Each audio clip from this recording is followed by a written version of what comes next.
with respiratory system. We did last week half of the respiratory system. Who remembers what's the two parts of the respiratory system? We said two parts of the respiratory system. Priya.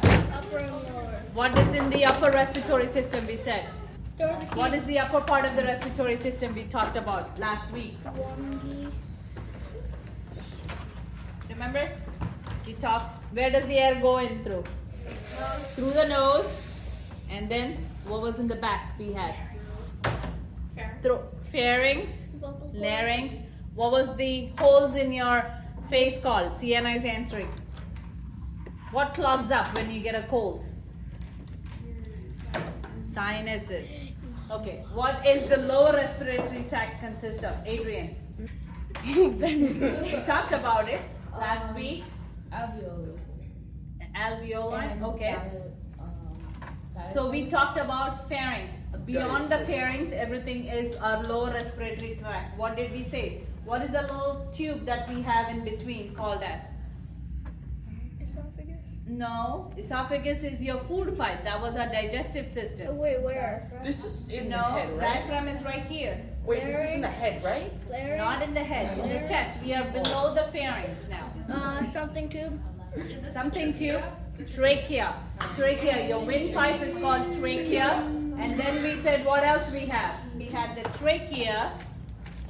And beyond the trachea, what did we have? We said the trachea divides into two parts. We said we have this, our first part of your lower respiratory tract is called trachea. Okay? Now trachea, if you guys can lift your chin up and try to feel your neck. Do you feel some ridges in between? What do you think those are? I can see it. Yeah, I can see it on me. You can see it on me. Just feel it on yourself. I can You can see it. see it on me, but feel it on yourself. Do you feel like little bumps? Ridges? To touch it. Those are nothing. You see the white things? Those are cartilage rings. Okay? Otherwise, your trachea is very floppy. It will just fall down. So to keep the trachea up straight, you have to have cartilage rings that hold it. That's what you're feeling here. Okay? Okay, this is your first part of your lower respiratory tract. That is trachea. Now trachea divides into two parts. This is called as bronchi. Okay? Single is called bronchus. When it is plural, it's called bronchi. Okay? Now bronchi, so when you think about the lower respiratory tract, you have to think about an upside down tree. How does a tree look like? A tree normally has a big bark. Then you have different branches, and then from the branches you will have either leaves, you will have flowers.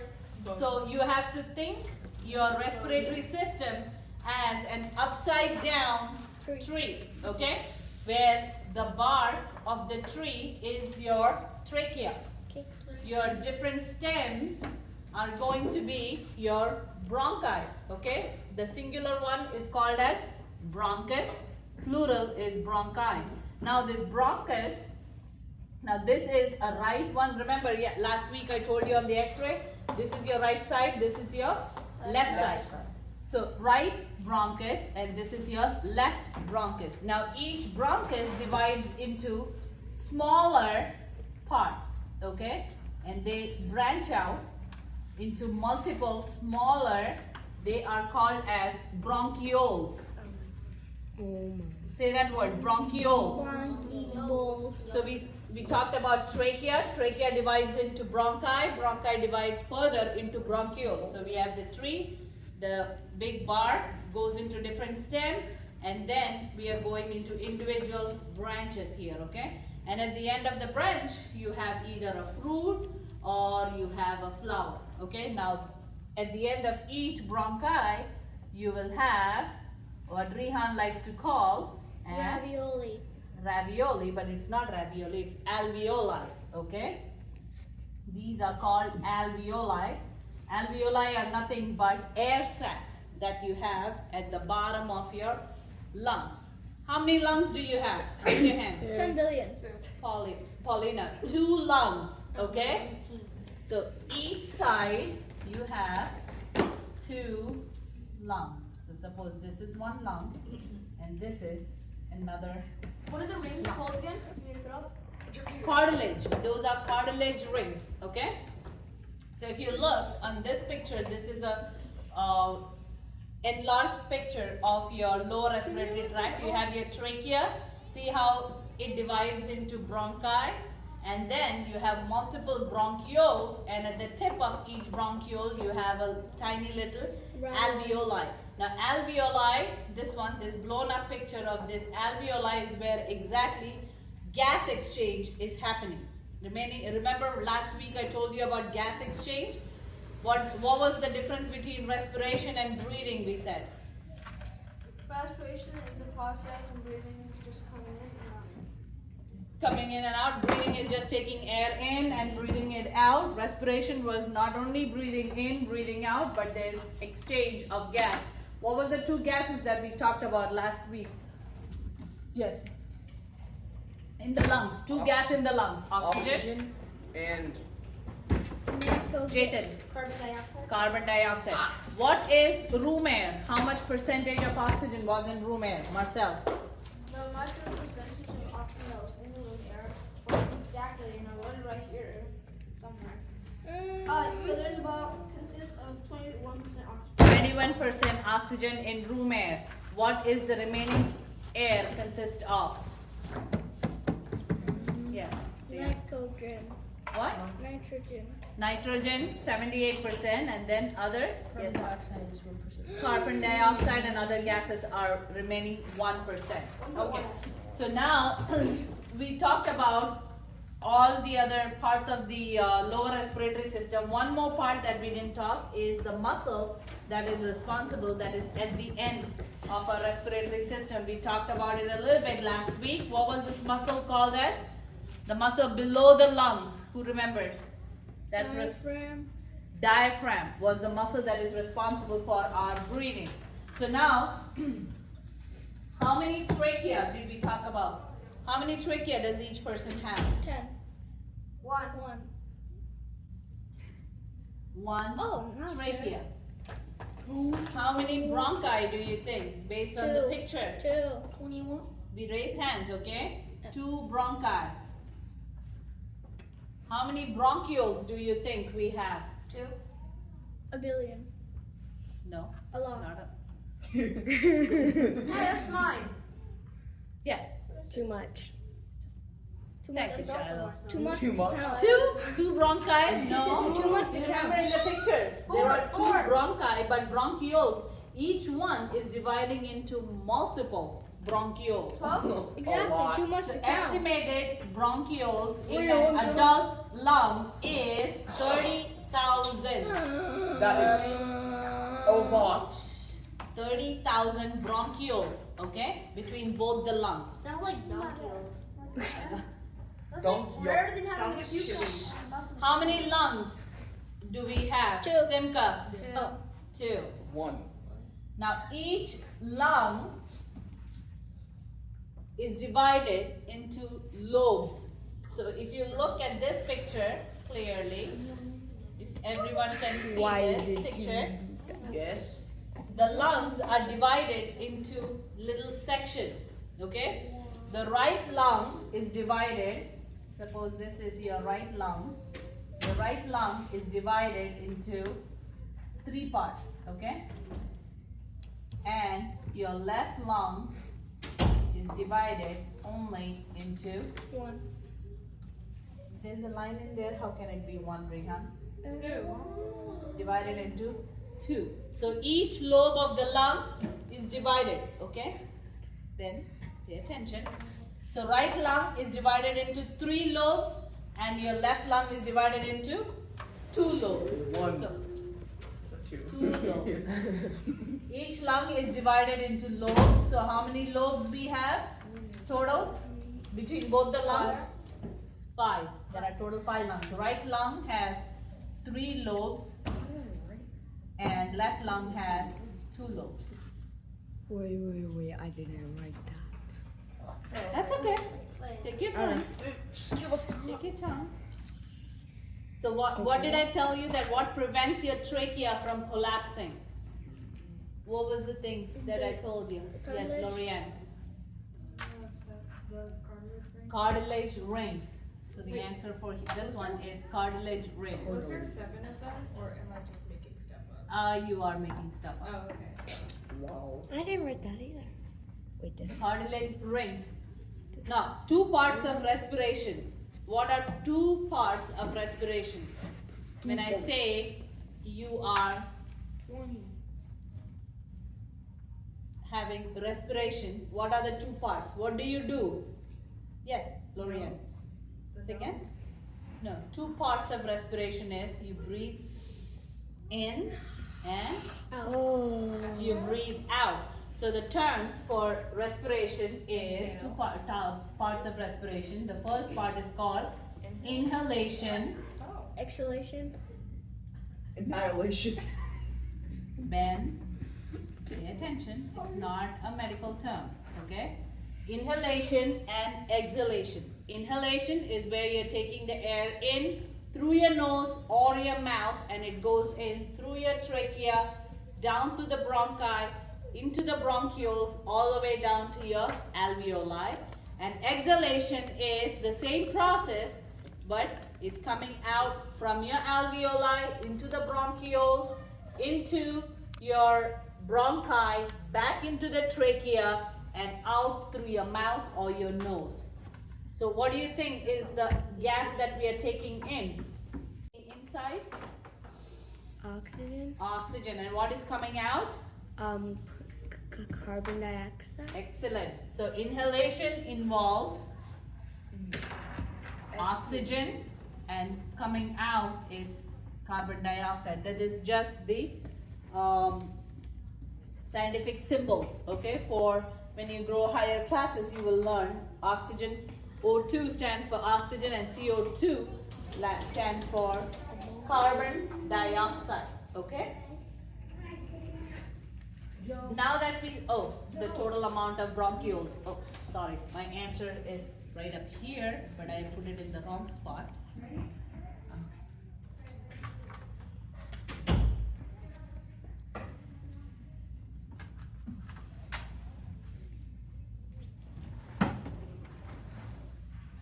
So we have, answer is many bronchioles, and this is total bronchioles 30,000. This was per lung, okay? So how many total do we have? Between both the lungs, how many do we have? 60,000. 60,000 bronchioles in your lungs, okay? Alveoli, who can guess how many alveoli? If we have 30,000 bronchiole in one lung, how many alveoli do you think we can have? Yes. 60,000. 60,000, okay. 15,000. 15,000, okay. But higher. If we have 18,000. 60,000. 18? 18,000. No, higher than 30,000. Oh, 50,000. 60,000. 70,000. 70,000? 80,000. 90,000. 2 million? 2 million? 60,000. Yeah. You said higher than 30,000. You should have just said multiply This it is by higher 2. than anything that you can imagine. 600 million. 600 million alveoli. That's a lot of ravioli. That's a lot of ravioli inside. Yes. Wow. How do you think that we are breathing so They must comfortably? be extremely small. They are microscopic that you cannot see.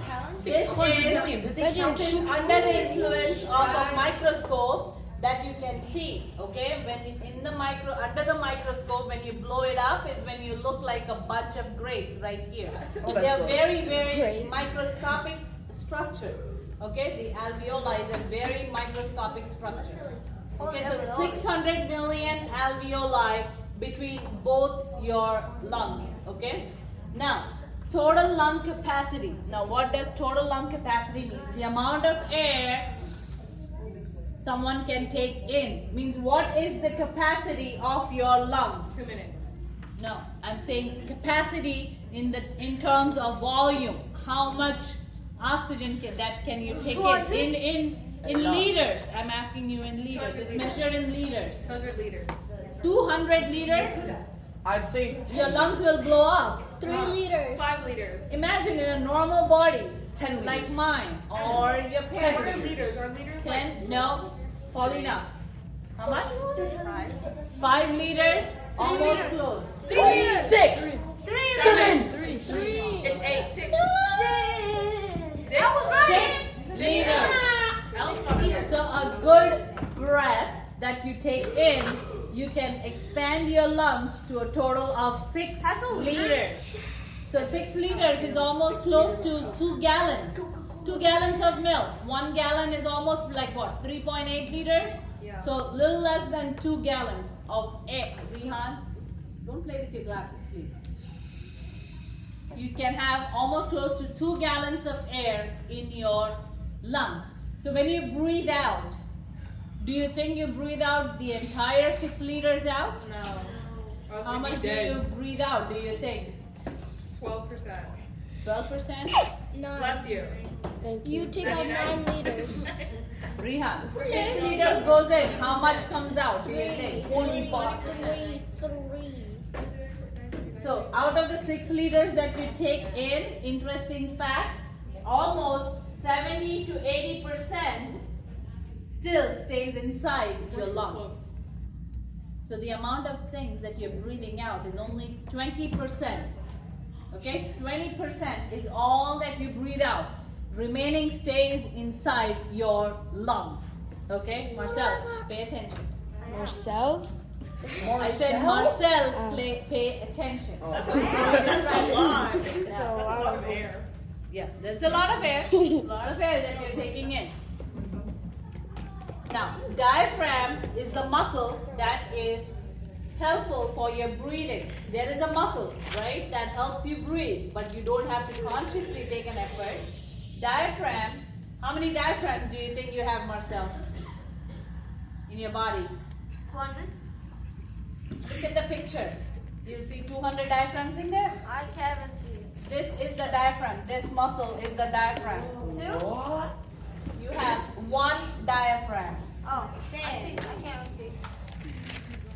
Sure. 1 diaphragm is what you have. And That kind diaphragm, of looks like 2 diaphragms though, but connected. no, it is Wait, that would be 1. diaphragm. 1 diaphragm, and it is responsible for 80% of your breathing. Your 80% of your breathing is contributed by your diaphragm. That means if your diaphragm gets paralyzed because of some reason, your breathing gets affected. You won't be able to breathe effectively. Yes? So basically, die? people with asthma, do they have like punctured diaphragm or something? Nope. I'll come to it. So There's then a you topic die? called asthma I'm gonna talk about. Oh, my Can you move it up a little? Maybe. So, Red line. 80% of your breathing is done by who? Oh, Diaphragm. Your diaphragm does 80% of your breathing. So when you breathe in, what are you doing? Inhalation. Okay, that is your inhaling. Let's take a deep breath in, everyone. 1, 2. You don't have to wheeze, guys. Just take a deep breath in. I said. You don't have to cough. Normal. Just take a deep breath in. okay, I Breathe out. Then stop. Okay? When you exhale, it's called exhalation, or you are breathing out. Okay? Now, there is a center in your brain, a part of your brain that is called as brainstem. There is a little center in your brain that is responsible for your breathing. People, those who get stroke, people, those who get blood in that part of the brain, or are in a car accident where this part of the brain stem gets affected, they cannot breathe normally. They have to be artificially. Rehan, pay attention, okay? You guys have to pay attention to the board. We do not get distracted by others sitting in the class, okay? I'm not gonna repeat myself. Part of the brainstem that is responsible for breathing, anyone can take a wild guess? Someone must have heard it somewhere. Say that again? Part of the brainstem that is responsible for your breathing. I understood everything that you spoke through your yawn. Thank you. The back lobe? Front It's lobe. cold. No way. The breathing It lobe. starts with the M. Oh, the brain? Miraculously. Moms. Medulla oblongata. Very good. Excellent. Maleficent. Medulla oblongata. Okay, first time I was never. Medulla oblongata. Is that Spanish? So medulla oblongata. It's not Mexican. Ben, Yeah, I'm right here. I'm guys, be quiet. Part of the brainstem that helps your breathing, it is right behind here. Okay? So suppose you get into a motor vehicle accident where you get hit at the back of the head. You are in a fight with someone and someone hits you right at the base of your neck. This, or you have a massive stroke that involves the back of your neck. This part of the brain stem that gets affected, that is called medulla oblongata, that is responsible for not only breathing but also for maintaining your heart rate. Okay, so your heart and your lungs are controlled by this part of your brain. So if this part gets affected, you are artificially breathing. You cannot be breathing on your own. How long do you think can your brain survive without oxygen? 24 minutes. 2 minutes. Okay, 24 minutes, 2 minutes. Any more guesses? Raise your hands. Wait, how long can your what? Your brain? It's right here. You can read it. How long can your brain survive without oxygen? Yes. 2 minutes. 2 minutes. Yes, Adrian. 30 minutes? Okay. I would say 30 seconds. Space in your brain. 5. 30 seconds. Mine would be People like are holding their breath for like 4 minutes. 57 minutes? Where'd you get 30 minutes? 6 Yeah. to 7 minutes. Okay, 6 to 7 minutes. Any more guesses? Mom? 20 hours. Any more guesses? 29. 29 seconds? No. Somebody already said the answer. 2 seconds. Wait, did 2 I? minutes. 5 I minutes? was right. Wait, I was what does right. it say? I was right. I was right. 5 minutes? I was right. You're not. Somebody already said the answer. I said 2. Genuous. 5 minutes. Okay, 5. That's what you How just long said. can your brain survive without oxygen? So after that, your brain does not survive. You may be alive, but your brain doesn't survive. So you live like a vegetable for the rest of your life. Yay! Not like a cabbage or a cauliflower. What I mean is your brain is not functioning. You're not aware about your surrounding. Yes. Don't they refer to certain people in nursing home as vegetables? So again? Don't they refer to certain people in nursing Certain home as people, yes. So some people, those who have stroke, suppose you have cardiac arrest. That's why importance of learning how to resuscitate your loved ones at home. Even if you're not a medical person, it's very important to learn doing cardiopulmonary resuscitation, learning how to do a CPR on someone that falls right in front of you. Okay? So if you're not able to survive your brain, because brain needs oxygen.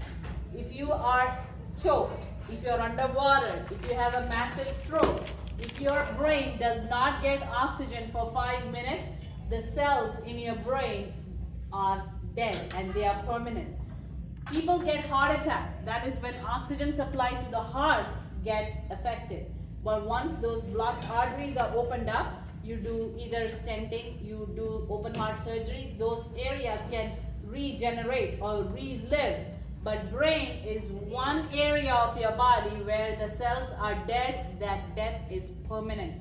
Brain cells never regenerate.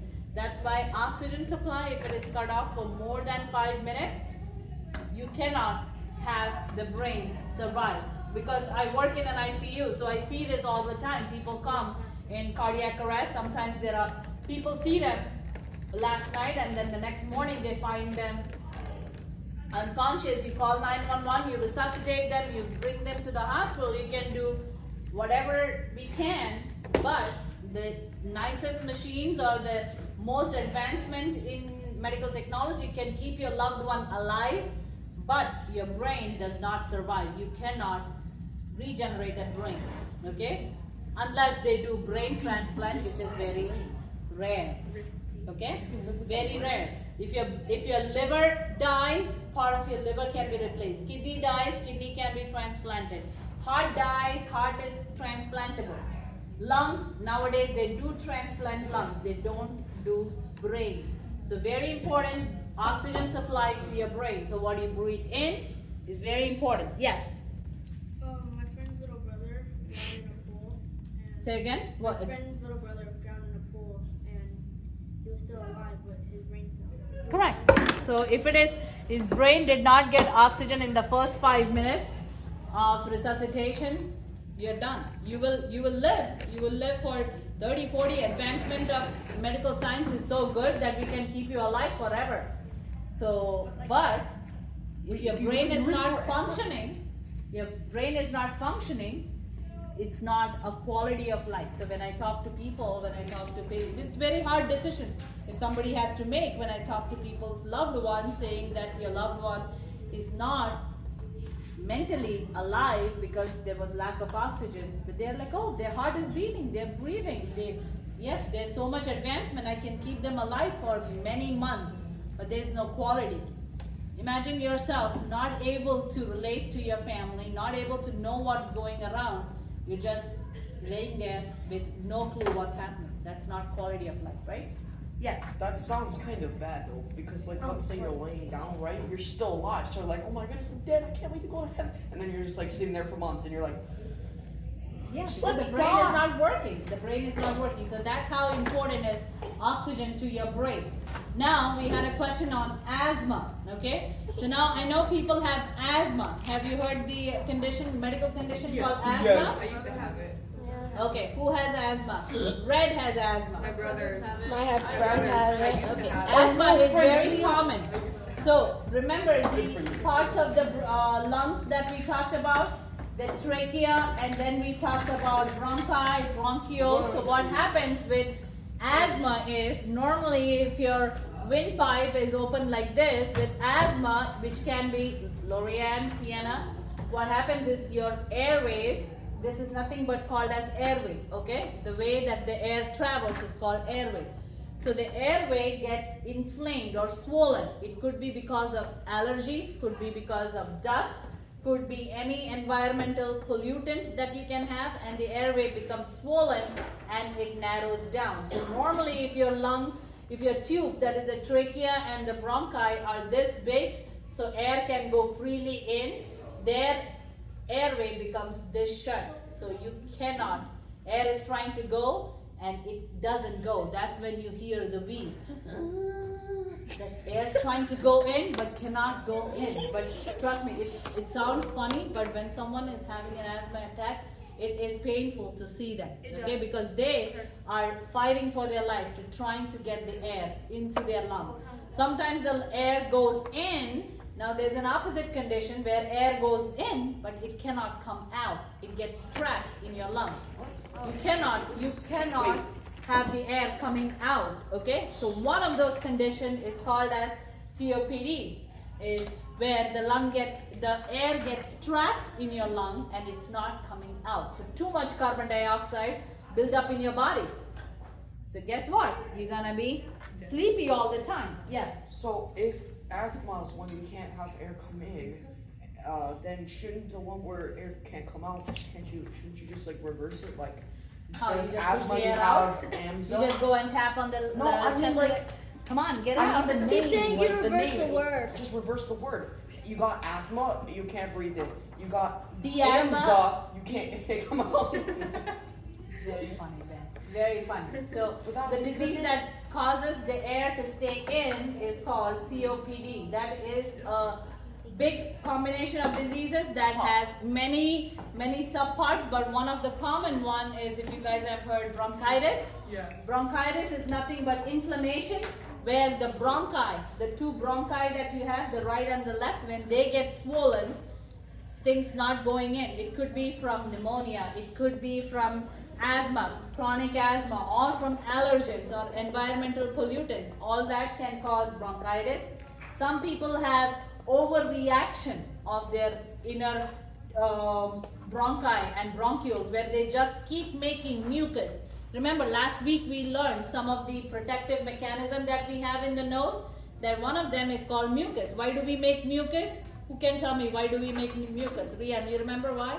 Something so it's sticky so it can catch it. So anything that goes into your nose, if it's something that does not need to go into your lungs, it sticks to the mucus and the mucus brings it out. Boogers that we talked about last week, remember? So some people have boogers all the way down into their lungs, okay? And they have so much boogers that it doesn't come out of the lungs. That's one of the condition of COPD called as bronchiectasis, where they just keep making mucus and mucus and mucus, okay, constant. So that is another condition. So asthma is where air has difficulty growing in, so people have to be given inhalers where the bronchi that is all tight has to be given an inhalation when they take a medication breathing in, and then the airways slowly open up and then they can breathe normally. Sometimes people have childhood asthma when they grow up, they outgrow it, but some have lifelong asthma. They have to walk around with a rescue inhaler. My abuelita does. Say again? My abuelita has to. Who has? My abuelita. What is a breather? Grandma? Oh, grandma. Okay. Like, okay, what's a breather? I don't know. Okay. So yeah, some people have it chronic for lifelong. So they have to walk around with an inhaler with them. Okay? Now, the last part that we were talking about is the diaphragm. So diaphragm is a muscle that is right underneath your lungs that helps your breathing. So how do you think the air goes in? Do you actually every second you're stopping and you're like, I need to breathe. Let me take a deep breath. No, it's happening normally, right? It's happening naturally without even you knowing. How do you think the air from outside is getting into your lungs? There's a mechanism called as negative pressure mechanism. Okay, there is negative pressure that is created into your chest. Okay, how do you think that negative pressure is created? So what happens is the diaphragm, it contracts and it gets flattened out. You see, this is normal, relaxed diaphragm. When you are breathing in, this diaphragm becomes completely flat. Diaphragm completely becomes flat like this, okay? It completely flattens out, and that increases your chest cavity. Now there are muscles around your ribs. You remember the ribs here? There are muscles around your ribs. Those are called as intercostal muscles, okay? Intercostal muscles. So those muscles also contract. That creates a vacuum. So your lungs are getting pulled, are getting stretched, okay? Your lungs are getting stretched. When the diaphragm straightens out, your lungs are getting stretched, and you're creating a vacuum causing air from outside to go into your lungs. That is called as a negative pressure mechanism, okay? That is your diaphragm flattens out. I wrote it out somewhere, no? Oh no, I didn't write it, okay. So your lungs, your diaphragm flattens out, your lungs get stretched out, and then air from outside enter your lungs. So what happens when you breathe out? It's the opposite mechanism. So the diaphragm is flattening out. What happens when you're breathing out? You think? Diaphragm contracts or relax? What do you think? Relax. Diaphragm relax. Diaphragm contracts during breathing, but during breathing out, it is relaxing, so it goes back to its original shape of looking curved like this, and your lungs push out the carbon dioxide out of the lungs back into your trachea, out the nose, out the mouth. Now one little topic that you have in there is called smoking. Who knows that smoking is good for health? We say it. So good. So good for you. So good for you. Yes, Okay. yes. Who thinks smoking is injurious to health? What does that mean? Means it is Bad. bad for you. Oh No? Okay. Marcel is against it. Marcel is against smoking. What about you, Cindy? You think it's good for For you? it. I'm for it. It's called smoking. What's bad with smoking? If What do you don't think? smoke, just What breathe is in some bad? fire. What is bad in smoking, Jathan? What do you think? What is bad in smoking? Damages your lung. How? What is there in the smoke or the? How do you smoke? Like what? Not you, but per se. How do people smoke? They have vaping and cigars and cigarettes. Cigars, cigarettes. What? Which one? Pipes. Which have nicotine in them. Vaping. Vaping. So what is the thing that is in the cigarettes that is causing Smoke. Yes, Lorian. You raised your hand. No, I said, what is that thing that is in smoking that is injurious to health? Has anyone seen a box of cigarette? Yeah. There is a caution written out there. Yes, what is the caution that is written out? No, wait, is that? It doesn't say caution is not nicotine, but nicotine is the first answer. Do you know what is the caution written on? Caution, bad for real. I already said it. No, I think it's like fire hazardous. No, smoking is injurious to health. The cigarette packet clearly mentions outside smoking is injurious to health, but still people like to buy it. Yes. Wait a minute. The people that make those packages are the people that make cigarettes and then also make the boxes. Then and they put that on there. Then they also know that it's bad for health. Then why do they keep selling it? Why do It you- is a business. They have to live, so Why do they they are having a make business, No. right? So How what so is the good? part in cigarettes that we said is bad? Nicotine. So nicotine that is in cigarettes or cigars, the big one cigars. You can see in movies people have cigars or Pipes. pipes, big pipes. In the old time they used to have things in the My pipe. dad does. Olden people, I don't know if you guys know Middle Eastern people or Egyptians, they had this long pipe that they put the tobacco in top, then it goes through a pot of water and it keeps boiling. The pot of water is boiling, there's nicotine or tobacco on top, and it goes through a little pipe that comes with a little extension, and they just smoke it into their mouth. It's called hookah. Has anyone heard the word hookah? But why do people like it? It looks. It's sweet. It is Some of them an are addiction. sweet. It is Yeah, a I know some of sickness. them are sweet. It is a sickness, just like asthma and COPD. It's a sickness of your mind. Okay? So, hookah or cigarette. Most commonly, you'll see a cigarettes or pipes or cigars, but hookah is another one. Anything that has nicotine. The newer one is what they are talking about is people say that they are quitting smoking and they're doing e-cigarettes or vaping. E-cigarettes or electronic cigarettes, everything has still nicotine in it. Nicotine is completely So it's a cigarette that's on the internet? Yes. You go with your very phone. funny. Yeah, it's an internet cigarette. So people's lungs get so bad once you start smoking. Your lungs are damaged and it is permanent, never gets better. So if a normal lung, let me show you a picture of okay a to- normal lung and a lung of a smoker. The lung of a smoker is the one who is on the right, the black one, and the normal lung is the one on the left. Is that that- is the normal looks like looking salmon. lung. Okay? Salmon. The Is it regular a lung real is this person's one, lung or and this is how your lung becomes just from Ew. smoking. Okay? Smoke halfway. Okay, so even if it is a one-time thing, the damage is irreversible. So the reason of me telling you guys this is for awareness. You guys are kids, you will grow up, you will get into company, you will go to colleges, you will start working, but you will have friends who will either smoke or will encourage you to smoke, but you have to remember, it is an addiction, it is a sickness, and it is not good for you. Okay? Not good for you. What does the Bible say? Your What body's are a we temple. supposed to do about our bodies? It's a temple, so we should keep it holy for the Lord. Our bodies are a temple of the Holy Spirit, so we are supposed to preserve it holy. Okay, so doing anything wrong to our body is going against God's word. Yes. My dad smoked for like 16 years, I think. He was- No, 60? 16? No, 6. I don't know. I don't No, know. I he don't think your smokes dad for is like. even 60 years old. No, I said Dad is 16. 50 years I old. said 16. I don't think he smoked. Oh, he did. He smoked for a little, but he Smoked didn't cigarettes. like it.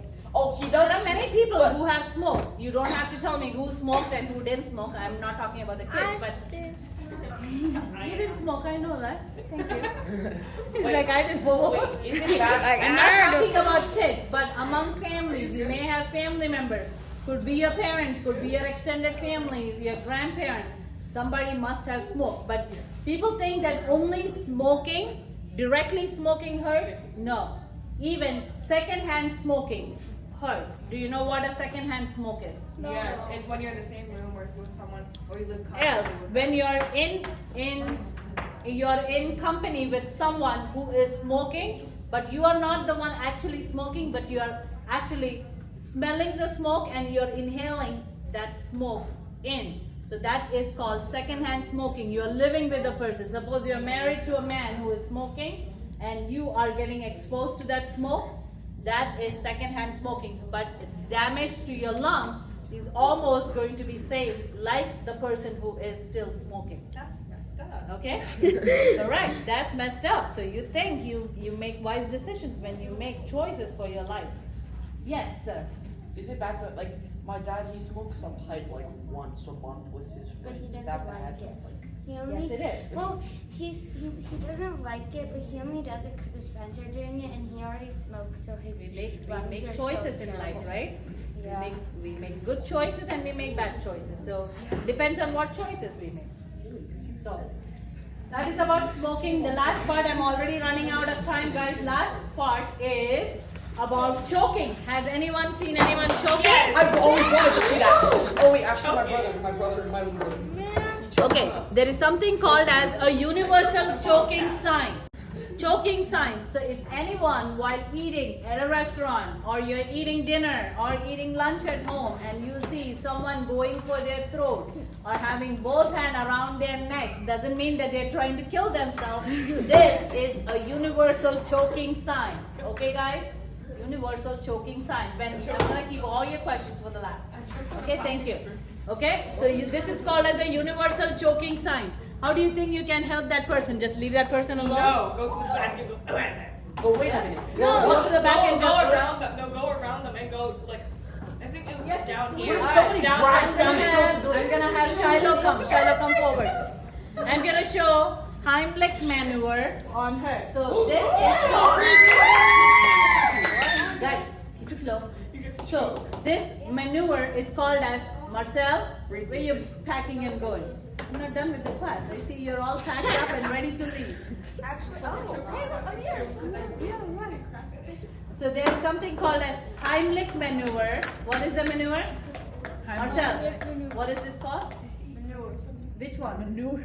Heimlich. Say Heimlich. Heimlich maneuver is done for what? For what? For the throat? Mashed potatoes. Is suppose you're eating at a restaurant and someone chokes on a fish bone. Suppose, okay, fish bone. A fish bone, a tiny fish bone gets throat. Choking. They say I'm choking. You see the person become blue. How would you rescue that person? Okay? So, no, not on the throat. Thank you, Rihan. Don't ask Rihan to rescue you. He will come and choke you down more. So you take your right hand. Guys, pay attention. Take your right hand, okay, with your thumb, okay, pointed inwards. Okay, you see this? This is going to go, this part is going to go right about the belly button. Everyone feel your belly button. And right from your chest, you feel your chest bone? Do you feel your chest bone and your belly button? No. Yeah. Feel your chest bone. So there is space in between both of them. So above your belly button and below your chest bone is where you're gonna. Right here. Correct. So that's your chest bone. So in between the belly button and the chest bone is where you're gonna keep your hand in. Okay. So I'm gonna show it on Shiloh. Okay. So Shiloh is holding her hand right by her neck. Okay. So she's choking. So what am I going to do? I'm gonna make a fist with my right hand, with my thumb inside, between her belly button and her chest bone. I'm gonna keep my hand. Stop laughing, Shiloh. Okay? And I'm gonna put my other hand wrapped around this, and I'm gonna push right inside her belly. Okay? I'm not gonna push because otherwise food is gonna come out. Okay? So you're gonna go sharp blow inside. Okay? Just like this. Sharp blow inside the belly. This is just gentle and touching her, but in reality you have to really do it really hard. Okay, you can go sit down. Thank you. So right hand. So right hand with your thumb inside. Right hand with your thumb inside and holding on to the left. you have to give forceful thrust inside the belly. You just don't beat the belly. You're gonna keep the hand on the belly and you're gonna force it in. What are you doing? You are hitting on the diaphragm. What is the purpose of this? Beyond all the smiles and laughters, guys, what you're trying to do, this is life-saving, guys. If otherwise someone can die, because what happens, you're choking, there is no oxygen going to the brain, and remember, you have less than 5 minutes, otherwise that person is dead and gone for life. Yeah, 5 minutes to Okay? take the grape out. So yeah, even if it is grape or fish bone or whatever, so you are trying to push on the diaphragm, you're giving thrust to the diaphragm so that the food that is blocking, you're giving the diaphragm that chance to contract, and then the lung is going to push out, same way how you are pushing out carbon dioxide, the object that is obstructing the airway is going to come flying out, be it a grape or a fish bone or whatever, steak, a dry piece of chicken. Okay, I had a patient that came to me, had a dry piece of chicken stuck in his throat, that we had to do Heimlich when the 911 got to their rescue to their apartment, had to do Heimlich to get that chicken. KFC fried chicken, it was fried but it was dry that it got stuck. When you get older, they cannot chew properly and it got stuck. Okay, so Heimlich maneuver, very important. Is he alive? So quick review of 5 things that we learned today was our lower respiratory tract. We learned trachea. One trachea, we have 2 bronchi, multiple bronchioles. How many bronchioles we said? Each lung has how many? Oh, 2. Each lung have how many bronchioles? Many.